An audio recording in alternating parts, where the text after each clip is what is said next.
मारने लगी। पर चाची का वो सब देखकर समझ नहीं आ रहा था कि क्या करूं और क्या ना करूं। मुझे चाची के घर आए हुए 2 दिन गुजर चुके थे। रात को खाने की मेज पर चाचू ने चाची से कहा कि मुझे 20 दिन के लिए लाहौर जाना है। अगर मुझे ज्यादा दिनों के लिए बाहर जाना होता तो वह चाची को भी साथ ले जाते, मगर इस दफा मैं चाची के घर पर था तो उन्होंने अकेले जाना ही मुनासिब समझा। मैंने चाची का रूटीन और उनकी आदतों का अच्छी तरह से अभ्यास किया था। मैंने देखा कि वह चाय का इस्तेमाल ज्यादा करती है और वह चाय में दूध बहुत डालती है और मुझे डब्बे का दूध पीने की आदत थी। अगले दिन हम दोस्त आपस में मिलकर एक दूसरे के साथ मजाक कर रहे थे और मैं जो कुछ बकवास कर रहा था वह बहुत गलत था। मेरी बातें सुनकर चाची बहुत हैरान हो गई। फिर उन्होंने मुझे अपनी आवाज देकर अपनी मौजूदगी का एहसास दिलाने की कोशिश की, लेकिन म्यूजिक की वजह से मुझे कुछ सुनाई नहीं दे रहा था। मेरी बकवास बातें काफी देर तक सुनती रही और फिर उठकर अपने कमरे में चली गई। थोड़ी देर बाद मैं चाची के पास गया और कहा, मुझे चाय पीनी है चाची। चाची ने मुस्कुराकर कहा, क्यों नहीं मेरे बच्चे, बस 2 मिनट मैं फ्रेश होकर आती हूँ, फिर बना देती हूँ। वह उठकर बाथरूम की तरफ चली गई। मैं गैलरी में आकर बैठ गया और सामने लॉन और फूलों को देखने लगा। एक फूल मुझे पसंद आ गया। मैंने उसे करीब जाकर देखा और फिर उसे तोड़ लिया। चाची मुझे आवाज दे रही थी। मैंने जवाब दिया, मैं बाहर हूँ। तो वह हाथ में ट्रे लेकर बाहर आई जिसमें 2 कप चाय थी। उन्होंने एक कप मुझे पकड़ाया और दूसरा खुद उठकर मेज पर रख दिया।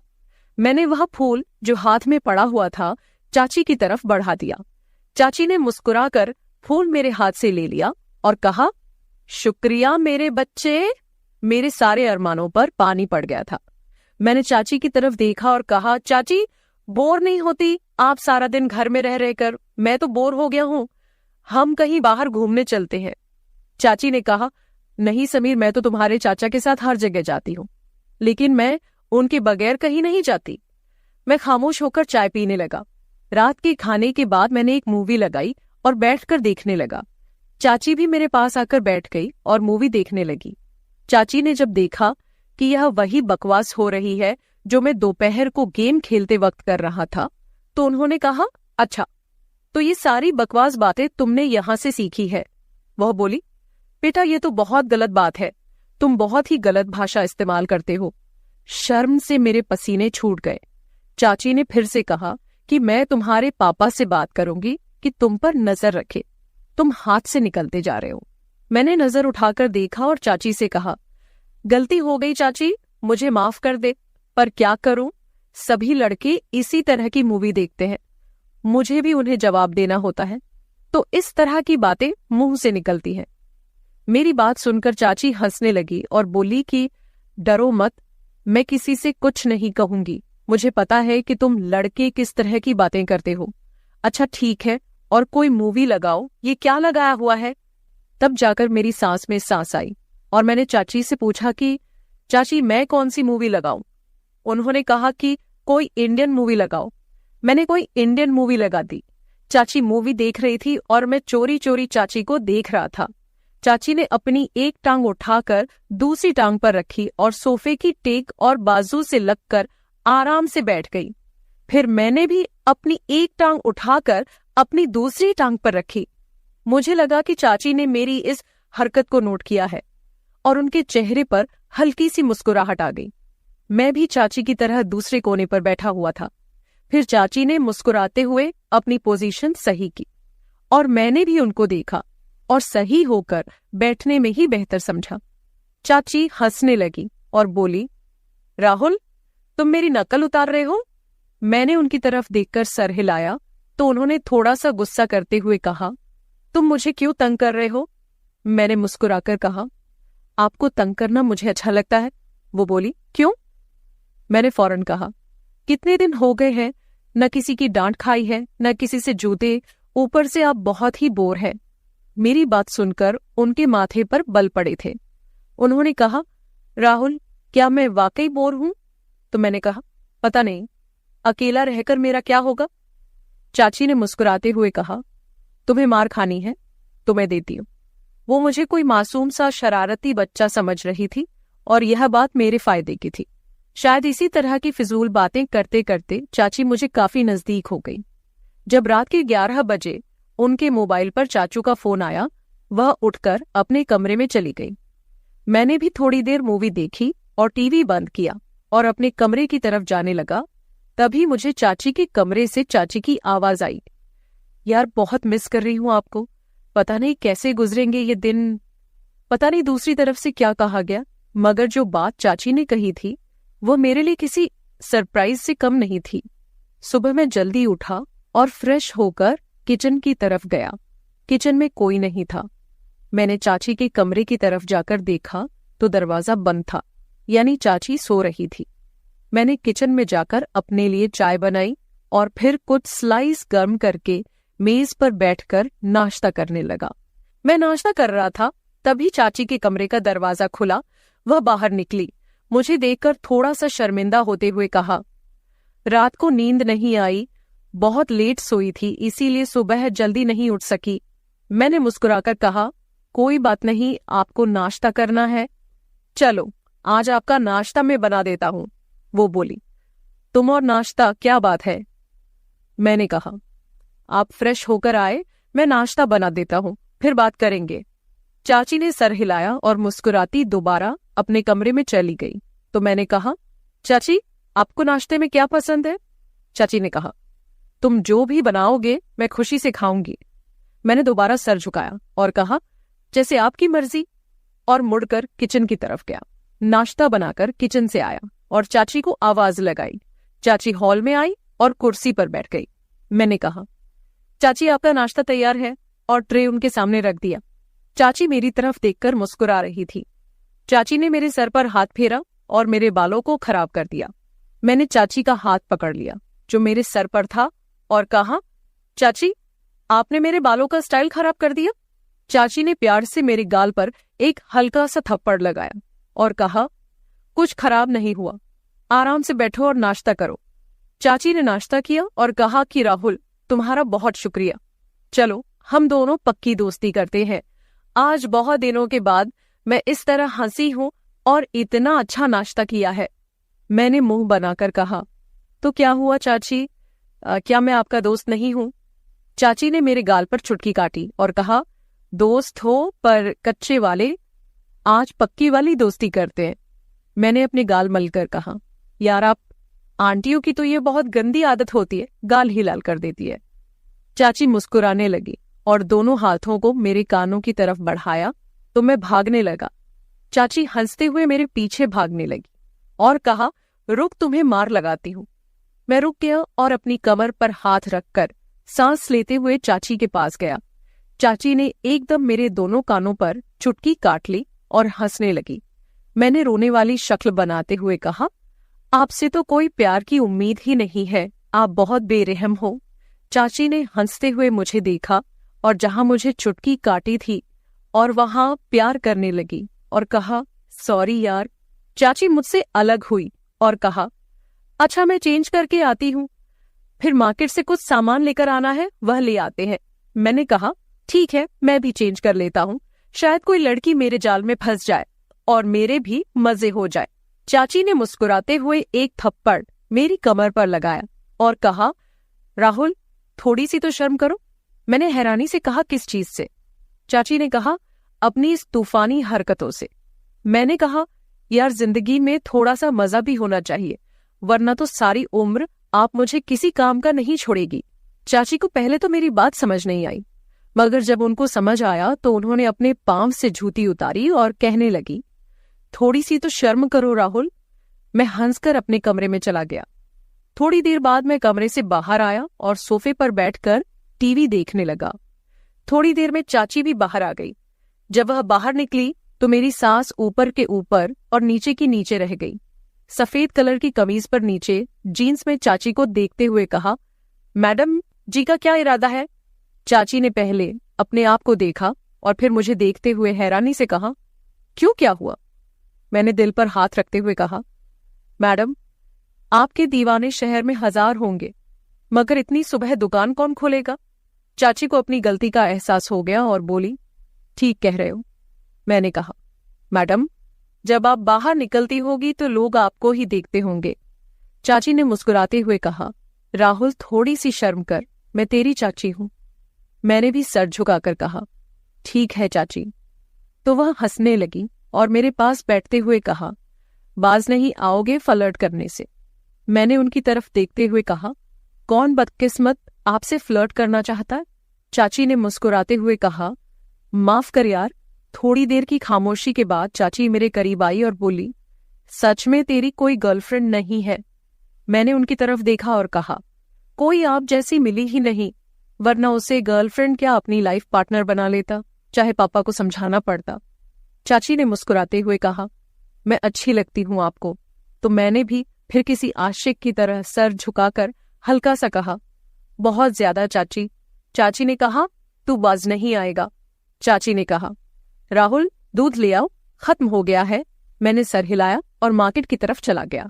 वापस आकर दूध के बर्तन को फ्रीजर में रखा और चाची को बताने उनके कमरे में गया। पर सामने जो मंजर था वह पागल कर देने के लिए काफी था। चाची शायद नहाकर निकली थी और यह वक्त मुझ पर कहर बरसा रहा था और मेरी हालत ऐसी हो गई थी कि टांगों में जान ही ना रही। मैं पलटने ही वाला था कि चाची ने आवाज देकर पूछा, ले आए हो दूध? मेरे हलक से तो जैसे आवाज ही नहीं निकल रही थी। मैंने सर हिलाया तो चाची आहिस्ता आहिस्ता कदमों से चलती हुई मेरी तरफ आई और मेरे चेहरे के नीचे हाथ रखकर कहा, क्या हुआ राहुल? मैंने चेहरा ऊपर उठाया और उनकी आंखों में देखते हुए कहा, कुछ नहीं चाची। चाची ने मेरी आंखों में देखा और कहा, राहुल सच सच बताओ, मेरा इस तरह तुम्हारे सामने आना अच्छा है क्या? मैंने सर हिलाया और दोबारा सर झुकाकर कहा, अगर आपको लग रहा है कि मैं आपकी तरफ अट्रैक्ट हो रहा हूं तो आप गलत है चाची। चाची, आपका जिस्म आपकी मोहब्बत के इजहार का जरिया है, लेकिन यही सब कुछ ठीक नहीं है। चाची ने एक लंबा सांस लिया और मुझे इस तरह देखा जैसे मैं दीवाना हूं। मैंने दोबारा सर उठाया और कहा, पर मैं यह भी नहीं चाहता कि आप थोड़ी देर के लिए मुझे अपनाए और फिर जिंदगी भर के लिए मुझे अपने दीदार से महरूम कर दे।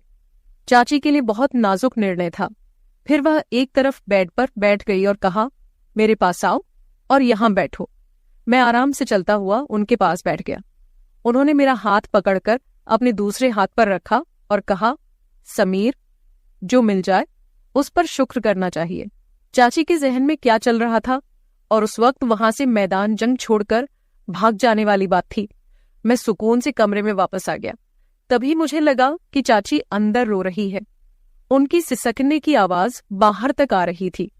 मैं दरवाजे के पास गया और कहा कि आप ठीक है? अंदर से कोई जवाब नहीं आया, बस सिसकने की आवाज बंद हो गई। मैंने फिर पूछा, चाची क्या बात है, आप क्यों रो रही हैं? अंदर से आवाज आई, राहुल, मैं थोड़ी देर के लिए अकेली रहना चाहती हूँ, प्लीज अपने रूम में चले जाओ। मैंने कहा, ठीक है, आप ठीक तो है ना? चाची ने कहा, मैं ठीक हूं। मुझे कुछ समझ नहीं आ रहा था कि आगे क्या करना चाहिए। मैं जल्दी से वापस आ गया। फिर कुछ देर बाद चाची भी फ्रेश होकर बाहर आई और मुझसे माफी मांगने लगी। उस दिन के बाद से मैंने चाची का बहुत ज्यादा ख्याल रखना शुरू कर दिया, क्योंकि वह बहुत ज्यादा तन्हाई का शिकार हो गई थी और मुझसे प्यार करने लगी थी। मैंने फोन करके चाचू को वापस बुला लिया। चाची जवान और खूबसूरत औरत थी, इसलिए वह अपनी तन्हाई को मिटाने के लिए बहुत ज्यादा तरस गई थी। लेकिन यह शुक्र है कि हम दोनों में इस तरह का कुछ भी नहीं हुआ। कुछ दिन मैंने और चाची के घर गुजारे और फिर मेरे मम्मी पापा घर वापस आ गए और मैं अपने घर वापस चला गया। मेरा सभी लोगों को यही कहना है कि हमेशा घर में किसी के सहारे अपनी बहन या बीवी को अकेले छोड़कर ना जाए, क्योंकि अकेलेपन से जूझ रहा इंसान कभी भी गलत रास्ते पर जा सकता है। लिहाजा यह काम करने से पहले 1000 बार सोचे, क्योंकि आप लोगों के घर टूट सकते हैं। मर्दों को गुजारिश है कि वह अपनी बहन या बीवी को किसी के भरोसे छोड़कर ना जाए। तो मेरे प्यारे दोस्तों, ये थी हमारी आज की छोटी सी कहानी। आपको ये कहानी कैसी लगी कमेंट करके जरूर बताएं। अगर आप ऐसी ही और भी इंटरेस्टिंग और रोमांटिक कहानियां सुनना चाहते हो तो चैनल को सब्सक्राइब जरूर कर ले और बेल आइकॉन ऑन कर ले, ताकि आपको मेरी हर कहानी समय पर मिल सके। कल मिलेंगे एक और नई कहानी के साथ। घर में बिल्कुल अकेली रहती थी। जिसे मैंने हमेशा अपना सगा भाई माना था, मुझे नहीं पता था कि रात को सोने के बाद वो मेरे साथ इतना गलत करेगा। दुनिया की नजरों में वो मेरा भाई था, लेकिन असलियत कुछ और थी। धीरे धीरे मैं उसके नकली प्यार के जाल में फंसती चली गई।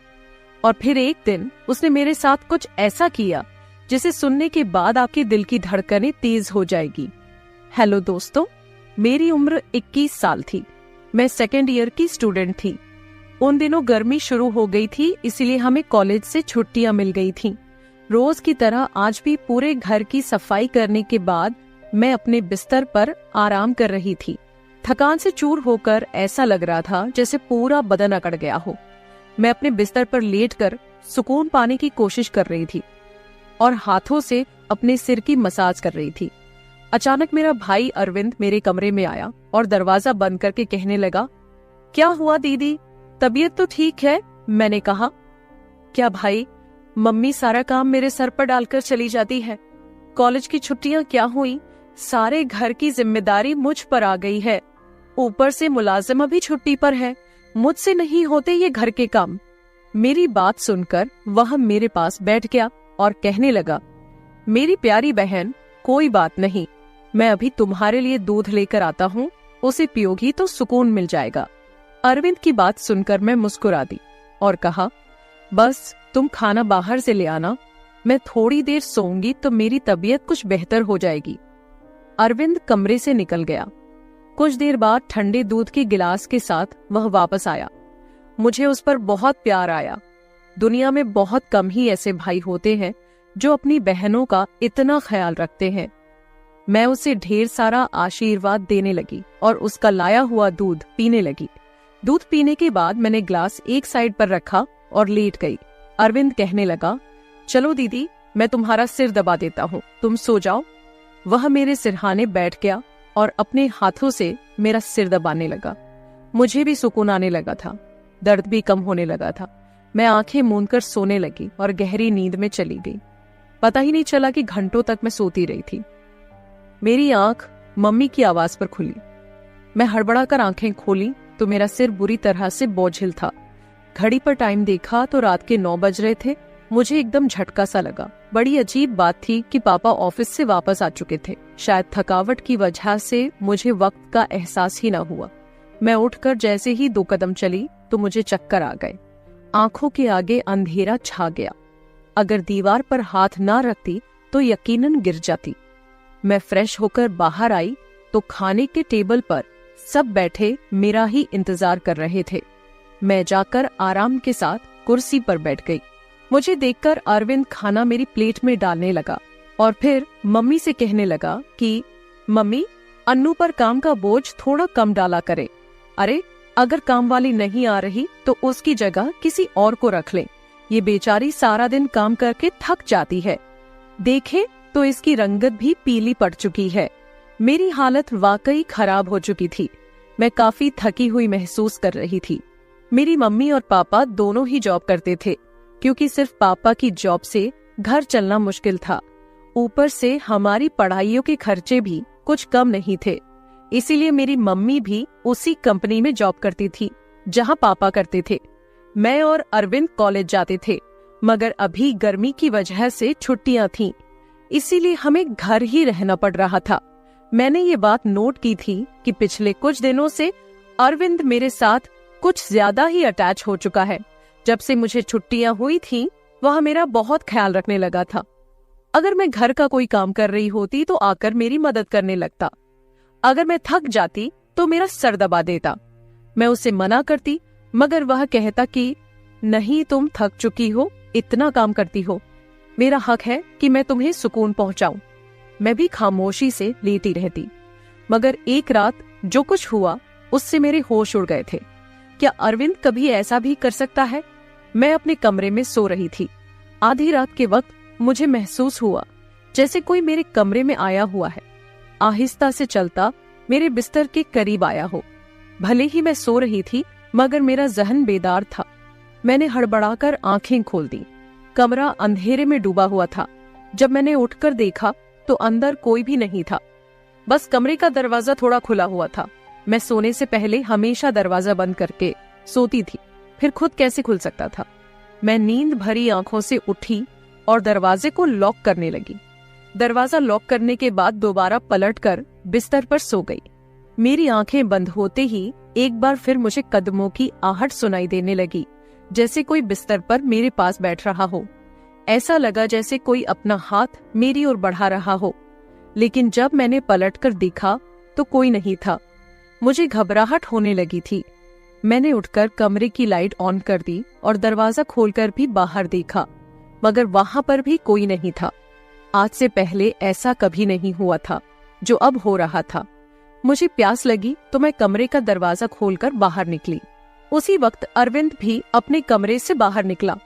मुझे देखकर उसने पूछा, क्या बात है, आप अभी तक जाग रही हैं? मैंने जवाब दिया, कुछ नहीं, बस ऐसा महसूस हुआ जैसे कमरे में कोई मौजूद हो। पानी पीकर मैं दोबारा कमरे में आई और पीछे पीछे वह भी आ गया। उसने कहा, आपको डरने की जरूरत नहीं है। अगर आपको डर लग रहा है तो मैं आपके पास सो जाता हूँ। मैंने उसे मना करते हुए कहा, नहीं, तुम्हें अपनी नींद खराब करने की जरूरत नहीं है, तुम अपने कमरे में सो जाओ। लेकिन वह जिद करने लगा कि मैं आपको अकेला किसी भी हाल में नहीं छोड़ सकता। आपकी तबीयत खराब हो सकती है, मैं आपको तकलीफ में नहीं देख सकता। आप सो जाएं, मैं यही सो जाता हूँ। आखिरकार मैं बेड पर जाकर सो गई। उसने तकिया उठाकर सोफे पर रख लिया और वहीं सो गया। उस रात मुझे ऐसा महसूस हुआ जैसे कोई मेरे सरहाने बैठकर मुझे बहुत देर तक देखता रहा हो। उसने मेरे बालों को सहलाया, मेरे चेहरे पर उंगलियां फेरी और मैं सुकून से सो रही थी। मुझे सब कुछ एक सपने जैसा लग रहा था। अगली सुबह जब मैं उठी तो मेरा मूड बड़ा अजीब था, लेकिन जब मैंने अपने भाई पर गौर किया तो मैं हैरान रह गई। शुक्र था कि मैंने अपने आप को दुपट्टे से ढक रखा था। मेरी कमीज बेतरतीब हो चुकी थी। मुझे हैरत हुई क्योंकि आज से पहले मैं कभी इस तरह आराम से नहीं सोई थी। आज मैं बहुत खुश महसूस कर रही थी, न जाने क्या वजह थी। मैंने उससे पूछा तो उसने कहा, मैं तो रोज ही इतना खुश होता हूँ। जिसको आप जैसी बहन मिल जाए वो क्यों ना खुश हो। घर के सारे काम निपटाकर जब मैं बैठी तो अरविंद तेल लेकर मेरे पास आ गया। कहने लगा, अनु दीदी, आप अपने बाल खोल दें, मैं आपके सर में मसाज कर देता हूँ। मुझे उसकी हरकतें अजीब लगती थीं। मैंने कहा, ये तुम्हारा काम नहीं है, जाओ अपने दोस्तों के साथ घूमो फिरो, मुझे मसाज की जरूरत नहीं है। मगर उसने मेरी बात नहीं मानी और खुद ही मेरे बालों से कैचर उतारकर कहने लगा, आप नखरे मत किया करें, किस्मत वालों को ही ऐसे भाई मिलते हैं। जब आपका भाई आपके खूबसूरत रेशमी बालों में मसाज करना चाहता है तो आपको क्या समस्या हो सकती है। आ जाइए, मैं आपके सर की मसाज कर देता हूँ, आपको बहुत सुकून मिलेगा। वहां मुझे उठाकर कमरे में ले गया। मैं बेड पर तकिया रख कर लेट गई। मेरे बाल बेड से नीचे लटक रहे थे। वह मेरे सरहाने बैठकर मेरे बालों की मसाज करने लगा। अरविंद मुझसे 4 साल छोटा था, मगर मुझे नाम से बुलाता था।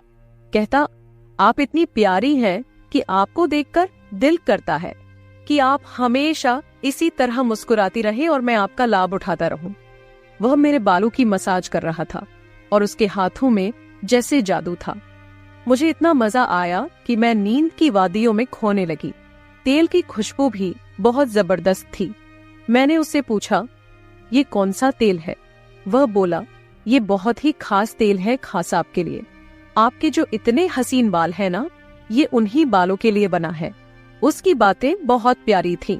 मैं समझ नहीं पाती थी कि वह किस तरीके से बात कर रहा है। मसाज के दौरान ही मैं नींद में खोने लगी। कुछ देर बाद जब मेरी आंख खुली तो मेरा पूरा बदन दर्द से टूट रहा था। ऐसा लग रहा था जैसे मेरी टांगों पर बहुत ज्यादा वजन रख दिया गया हो। पूरे बदन में दर्द सरायत कर रहा था। मैं धीरे धीरे उठकर बैठी और आसपास देखने लगी। तब अपने भाई पर गौर किया। मैं पूरी तरह भीगी हुई थी, जैसे किसी ने मुझे नहला दिया हो। कपड़े गीले थे, पंखा बंद था और गर्मी थी। ये सब क्या हो रहा था? मैं बड़ी मुश्किल से बेड से उठी। मुझे चक्कर आ रहे थे, चलना मुश्किल हो रहा था। मैं अपनी हालत समझ नहीं पा रही थी कि यह सब क्या हो रहा है। बड़ी मुश्किल से चलकर बाथरूम गई और फ्रेश हुई। अपनी हालत पर गौर किया तो ऐसा लगा जैसे मैं सोई नहीं बल्कि कोई मेहनत वाला काम कर रही थी। जब मैं कमरे से बाहर निकली तो मुझे फुसफुसाने की आवाज आई। ऐसा लग रहा था जैसे कोई किसी से बात कर रहा हो। घर में मेरे और उसके अलावा कोई नहीं था। फिर वो किसके साथ बात कर रहा था? मैं पहले किचन में पानी पीने गई, मगर तब तक आवाज आनी बंद हो गई थी। मैं किचन के दरवाजे के पास खड़ी थी। जब वह बैठक से निकला, उसके हाथ में काफी पैसे थे, जिन्हें देखकर वह मुस्कुरा रहा था। मेरे माथे पर बल पड़े। अगले ही पल उसकी नजर मुझ पर पड़ी। मुझे देखकर कहने लगा, अन्नू आप उठ गई। मैं चलते हुए उसके करीब आई। वह हड़बड़ाकर पैसे अपनी पैंट की जेब में डाल रहा था, मगर मैंने उसका हाथ पकड़कर उन पैसों को सामने लाकर कहा, इतने पैसे तुम्हारे पास कहाँ से आए? वह नजरें झुका चुका था। कहने लगा, आप प्लीज पापा को मत बताना। मैं ताज्जुब में थी कि उसने ये पैसे पापा को क्यों नहीं दिए। मैंने सख्ती से पूछा तो वह सहम गया। कहने लगा, ये पैसे तो पापा के एक दोस्त ने कई साल पुराने कर्ज के रूप में लौटाए थे। मैंने सोचा था कि इनसे मोबाइल लूंगा, लेकिन फिर उसने पैसे मुझे थमा दिए। मैंने कहा, हाँ तुमने अच्छा किया। घर के हालात देखो किस कदर खराब है। हमारे माँ बाप दोनों नौकरी कर रहे हैं और तुम मोबाइल लेने की बात कर रहे हो। वह शर्मिंदा था। मैंने वो पैसे रात को पापा को दे दिए थे। उस रात उसने मुझसे कोई बात नहीं की और जल्दी सोने चला गया। मैं अगले दिन किचन में काम कर रही थी जब अरविंद अपने दोस्तों के साथ घर में दाखिल हुआ। मैं जितनी हैरान होती उतना ही कम था, क्योंकि वह अपने दोस्तों को सीधा लाउंज में ही ले आया था।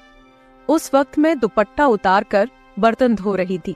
जब वह सब हंसते हुए अंदर आए, मैंने तुरंत दुपट्टा ऊपर लिया और फिर अरविंद को समझाने लगी कि यह क्या तरीका है। तुम जानते हो इस वक्त मम्मी पापा घर नहीं है, फिर भी इन लोगों को घर ले आए हो। अरविंद कहने लगा, ये मेरा घर है। जब आपको मेरा ख्याल नहीं है तो मैं आपका ख्याल क्यों करूं?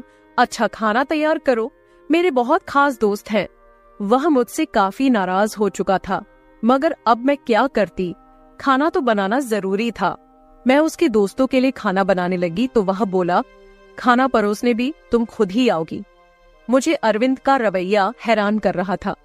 छोटी सी बात पर वह ऐसे कैसे बदल सकता था? मैंने खाना टेबल पर लगा दिया। मैंने गौर किया कि उसके दोस्त बार बार मुझे घूर कर देख रहे थे। वे सभी अरविंद की उम्र से बड़े थे और अजीब तरीके से घूर रहे थे, जैसे कच्चा ही खा जाएंगे। मैं अपने कमरे में बंद होकर रह गई। जैसे ही वे गए तो मैं अरविंद पर फट पड़ी कि दोबारा तुम्हारे दोस्त मुझे इस घर में नजर ना आए। मगर वह तो अगले ही पल मेरे गाल थामकर कहने लगा, इतना गुस्सा कहाँ से आता है? ठीक है, वो नहीं आएंगे दोबारा, मगर आप इस बारे में मम्मी पापा को कुछ नहीं बताएंगी। कैसा लड़का था ये! कभी प्यार जताने लगता तो कभी चिढ़ने लगता। मैंने हाँ में सर हिला दिया और अपने कमरे में चली गई। मुझे अरविंद की हरकतें कुछ मुश्किल सी लगने लगी थी, क्योंकि वह मुझे अजीब तरह से देखने लगा था। उस रोज भी जब मैं अपने कमरे में आराम करने के लिए सोई तो अचानक मुझे अपने पैरों पर किसी का हाथ महसूस हुए। मैंने बौखलाकर आंखें खोली तो अरविंद मेरे पैरों को अपनी गोद में रखकर मसाज दे रहा था। मैंने उसे ऐसा करने से मना किया, मगर वह कहने लगा, मैं जो कर रहा हूँ मुझे करने दे। इस घर में एक मैं ही हूँ जिसे आपकी इतनी फिक्र है। मम्मी पापा को तो काम से ही फुर्सत नहीं है। खैर मैं भी थक चुकी थी। आंखें बंद की और सोने लगी। अरविंद के हाथों मसाज करवाने से मैं नींद की गहराई में खोने लगी थी, मगर जब मेरी आंख खुली तो मेरे होश उड़ गए। मेरा सर बुरी तरह चकरा रहा था। बिस्तर की चादर बिल्कुल बेतरतीब हो चुकी थी। बिस्तर पर एक शर्ट और एक मेल परफ्यूम पड़ा था। ये सामान किसका था? मैं तो कुछ भी बोल नहीं सकी। सर में इतनी तेज दर्द था कि मैं दोबारा बिस्तर पर गिर गई। ऐसा लग रहा था जैसे किसी ने मुझे बेहोशी की दवा पिला दी हो। मुझे पास में फुसफुसाहट सुनाई दे रही थी, मगर कौन बोल रहा था यह मैं पहचान नहीं सकी। मुझे तो बस अरविंद की आवाज सुनाई दे रही थी। ऐसा लग रहा था जैसे वह मेरे कमरे में मौजूद हो और मुझे उठाने की कोशिश कर रहा हो। कुछ देर बाद जब मेरी आंख खुली तो सारा दृश्य मेरी नजरों के सामने घूमने लगा। मैंने सबसे पहले बेड की तरफ देखा जहां शर्ट और परफ्यूम पड़े थे, मगर अब वहां कुछ भी नहीं था। आज फिर मेरी हालत बड़ी अजीब थी। मैं बच्ची तो नहीं थी जो यह सब कुछ समझ न पाती। घर में मेरे और अरविंद के अलावा और कोई नहीं था। फिर मेरे सोने के बाद ऐसा क्या होता था कि मेरा पूरा शरीर पानी से नहला दिया गया हो। सिर्फ इतना ही नहीं, मेरा शरीर दर्द से चूर था और रंगत भी बिल्कुल पीली हो चुकी थी। दिन ब दिन मैं कमजोर होती जा रही थी। उस दिन भी अरविंद मेरे करीब आने की कोशिश कर रहा था, मगर मैं बहाना बनाकर अपने कमरे में आ गई थी। दिमाग में अजीब से विचार आने लगे थे। तबीयत भी काफी खराब थी। मेरी हालत देखकर माँ भी परेशान होने लगी। उन्होंने कहा कि वे अगले दिन ऑफिस से छुट्टी लेकर मुझे डॉक्टर के पास ले जाएंगी ताकि पता चल सके कि मुझे क्या समस्या है। उस रात मैं बार बार उठ रही थी और ठीक से सो नहीं पाई। अगले दिन मेरे माता पिता हमेशा की तरह अपने काम पर चले गए थे। उन्हें शायद मेरी परवाह नहीं थी। मैं खुद ही डॉक्टर के पास गई, जहां अल्ट्रासाउंड में पता चला कि मैं पेट से हूँ। आखिर यह सब मेरे साथ कौन कर सकता था? अरविंद मेरा भाई था, लेकिन फिर मेरे दिमाग में यह बात आई कि मैं उसे सगा भाई समझती हूँ। बात ऐसी थी कि किसी से छिपी नहीं थी कि वो मेरा सौतेला भाई है। वह मेरी माँ की दूसरी शादी से है, जबकि मैं माँ की पहली शादी की औलाद हूँ। इस तरह की बातें मुझे गलत सोचने पर मजबूर कर रही थी। समझ नहीं आ रहा था कि कैसे अपने माँ बाप को यह बात बताऊं। अरविंद मेरा सौतेला भाई जब मेरे पास बैठता तो कभी मेरा हाथ पकड़ता तो कभी मेरी गाल खींच देता। मैं बहुत परेशान हो चुकी थी कि मेरे साथ आखिरकार ऐसा कौन कर सकता है। फिर मैंने एक दिन अपने कमरे में मोबाइल का कैमरा फिट कर दिया। उस दिन हमारे माँ बाप घर पर नहीं थे। अरविंद फिर मेरे पास आया और मेरे सिर की मालिश करने लगा। मैंने बहुत कोशिश की कि न सोऊं, लेकिन तेल में शायद बेहोशी की दवा थी। जैसे ही मैं उसे सूंघी बेहोश हो गई। 1 घंटे बाद होश आया। माँ बाप भी घर लौट आए थे। जब मैंने कैमरे की रिकॉर्डिंग देखी तो जैसे पैरों तले जमीन खिसक गई। अरविंद मेरे कमरे में अपने उबाश दोस्तों को लाता था जो मेरे साथ बुरा बर्ताव करते थे। अपना काम पूरा करने के बाद वे अरविंद को पैसे देते और चले जाते। ये जानकर मैं टूट गई थी। मैंने कमरे से बाहर जाकर अरविंद का गिरेबान पकड़ा और थप्पड़ों की बरसात कर दी। मम्मी पापा भी आ गए और पापा ने गुस्से से मेरे हाथ पकड़ ली। होश में हो क्या? पागल हो गई हो? क्यों मार रही हो इसे? मैंने रोते हुए वीडियो दिखा दी कि यह जलील इंसान मेरे साथ क्या कर रहा था। वीडियो देखकर माँ फर्श पर गिर पड़ी। पापा को भी विश्वास नहीं हो रहा था। उन्होंने अरविंद को पकड़कर बहुत मारा। उसके मुंह और नाक से खून बह रहा था। अरविंद ने गुस्से में कहा, मैंने इसे कभी अपनी बहन समझा ही नहीं। मुझे पैसों की जरूरत थी। लोग इसके लाखों रुपए देने को तैयार थे। मुझे अपनी जरूरतें पूरी करनी थी, इसलिए मैंने यह कदम उठाया। मैं अपने कानों पर हाथ रखकर बस रोए जा रही थी। पापा ने उसे इतना मारा कि वो लहूलुहान हो गया, मगर जैसे तैसे खुद को उनसे छुड़वाकर घर से भाग गया और फिर कभी पलटकर उस घर में नहीं आया। मैं इस हादसे को मरते दम तक नहीं भूल सकूंगी।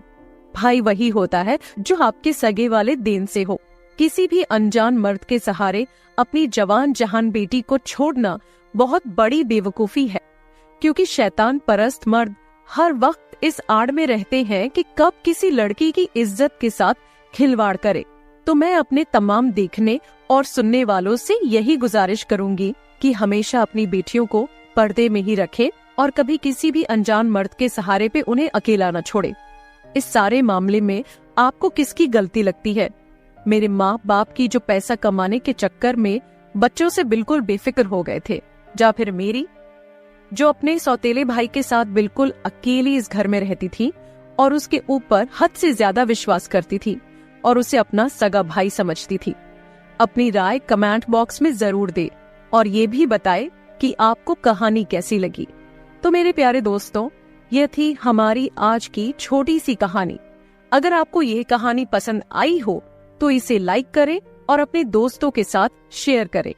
अगर आप ऐसी ही और भी इंटरेस्टिंग और रोमांटिक कहानियां सुनना चाहते हो तो चैनल को सब्सक्राइब जरूर कर ले और बेल आइकॉन ऑन कर ले, ताकि आपको मेरी हर कहानी समय पर मिल सके। कल मिलेंगे एक और नई कहानी के साथ। धन्यवाद।